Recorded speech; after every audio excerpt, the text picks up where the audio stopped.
Hola, ¿qué tal? Soy la maestra María Guillermina Bretón Romano, estudiante en la Universidad IEXPRO en el doctorado de Desarrollo Humano, en la materia de discriminación y cultura, y en esta ocasión traigo la exposición acerca de un tema titulado Diversidad.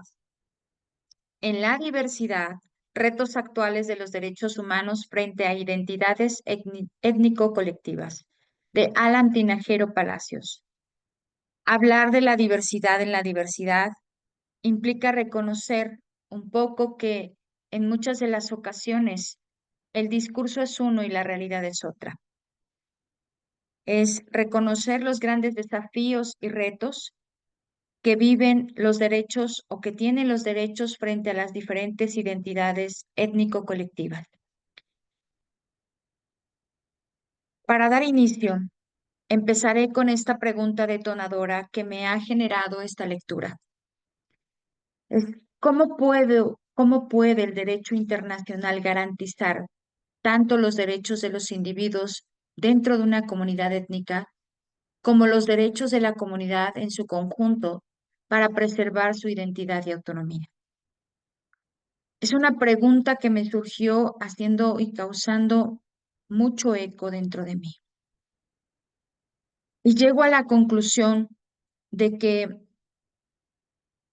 existe una gran diferencia, eh, hay una gran lucha al interior de los diferentes organismos que defienden estos mismos derechos y una falta de congruencia en las acciones de la realidad. Como introducción de esta lectura, pueden marcar los siguientes puntos. A pesar de que sigue siendo un reto y a pesar de la reforma constitucional de 2001 en México, donde se declara al país como un estado pluricultural, este cambio legal no ha eliminado las desigualdades estructurales. La autonomía reconocida en papel no siempre se refleja en una verdadera independencia política, económica o cultural. La inclusión de derechos colectivos en los marcos universales de derechos humanos crea tensiones. Un poco desde esta parte de la universalidad y otro tanto desde la diversidad. Las comunidades indígenas necesitan un enfoque flexible y contextualizado que les permita desarrollarse de acuerdo con sus propias estructuras.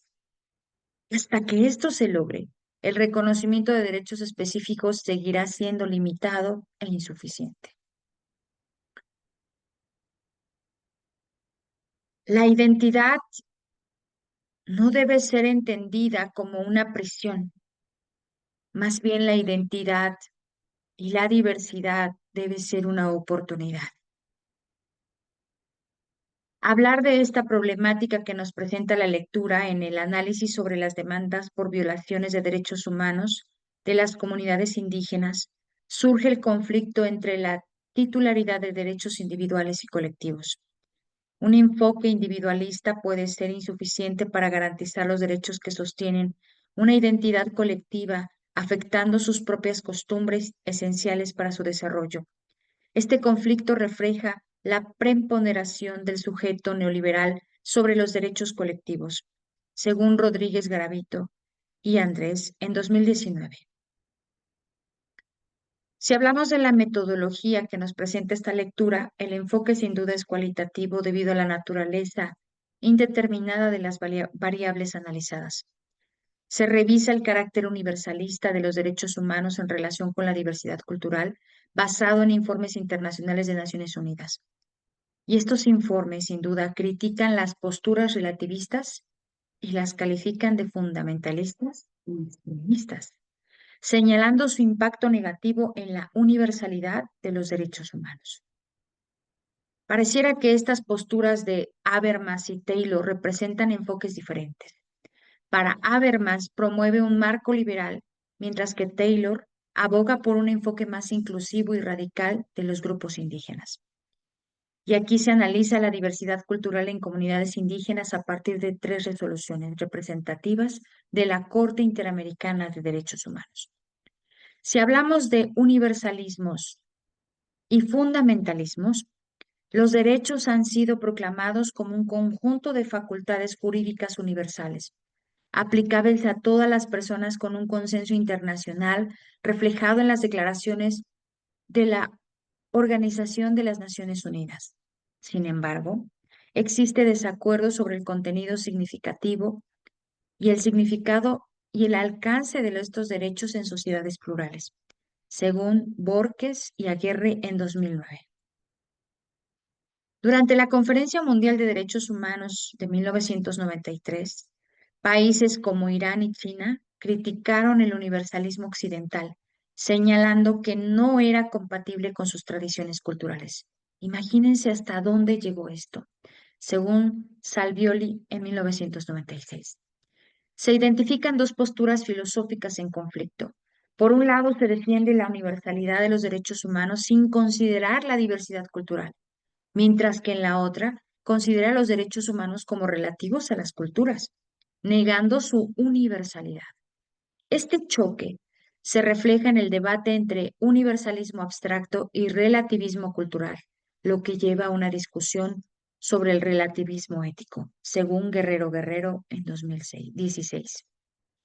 A pesar de las críticas relativistas, la línea universalista reafirma que cada país, según este autor, tiene el derecho soberano de aplicar las recomendaciones de derechos humanos de acuerdo con sus leyes nacionales y valores culturales, siempre que sean compatibles con los derechos humanos universales. Esto referenciado en la Organización de las Naciones Unidas en 1994. Y bueno, pareciera que estas identidades siguen reflejándose como una cárcel y no debe ser así.